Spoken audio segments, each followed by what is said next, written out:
RV angai thuzu yutenaute tuni lungai di lungdam na lai sang chawin mate alien somni aneu somle sagi panina somni le kianna chang hi lungdam na lai sang no sunga topa isu ina asolowin Jerusalem kopia pain siampilian tele lai teite ina ama mandia bosia in singlam te tunga athari thu topa isu na again kholi golai takina Zebedi tapate James le John te anu topa isu kyang ong paina topa isu ina amau tegel atapa tegel adina mun apyang rina wange ni topa o nagamnom katapa khat veilama khat taklama atut tedin thupia in china wange ni topa isina hi nupi nui nget na azak tak changina nangmain bangin kahiam chi na thei ke hi china masana dong hi utenaute leitung mi hi ma bangina mai pha kide hi mai pha be khuluina iomna itunna khat pewa akhwan yi china mite sangina ahoi zo mun mite sangina anuam zo mun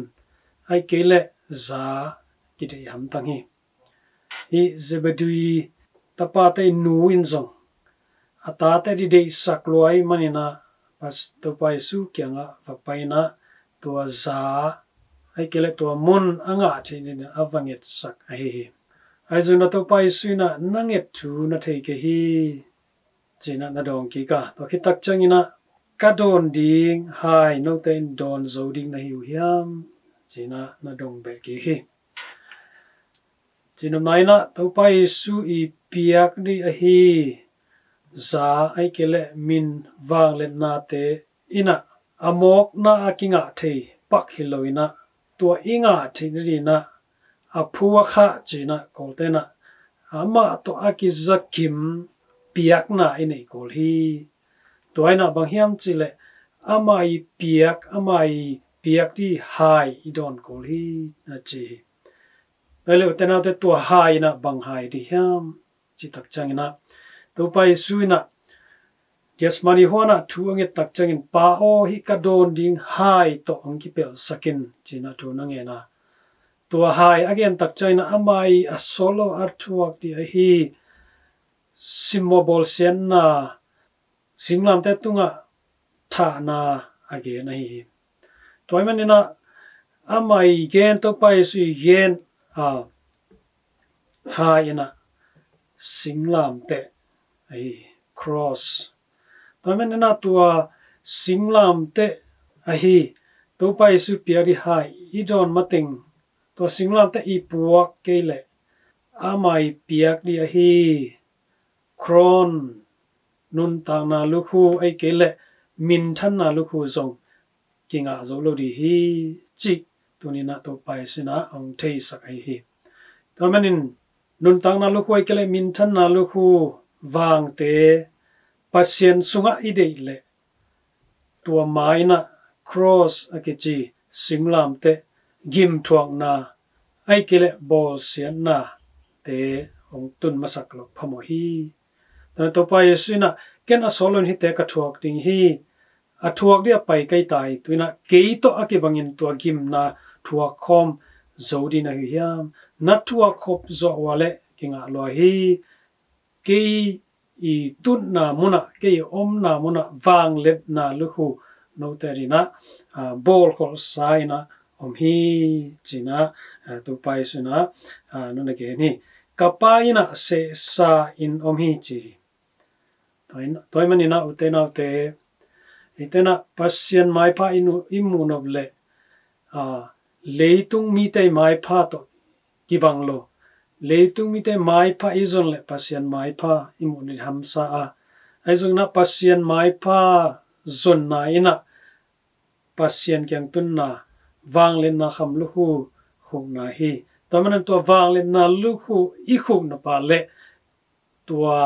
singlam te ai kele tua yim thong na hai itena idon te lo phamo hi chik tunina hi lai jan ton na ikithei sakhi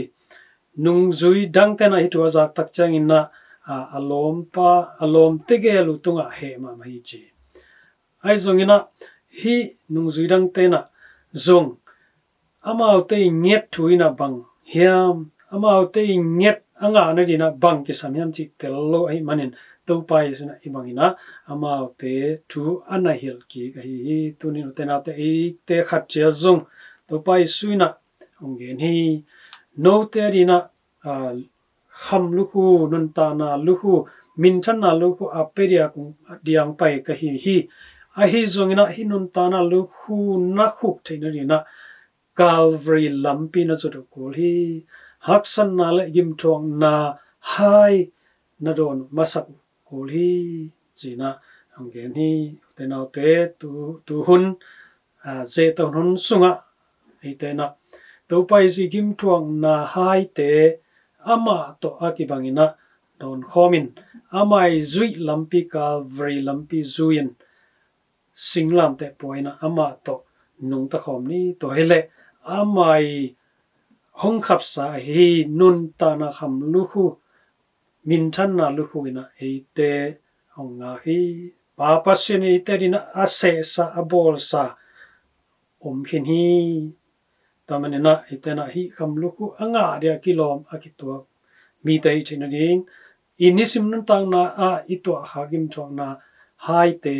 haksan na hai te donin singlam te boin to panung zuini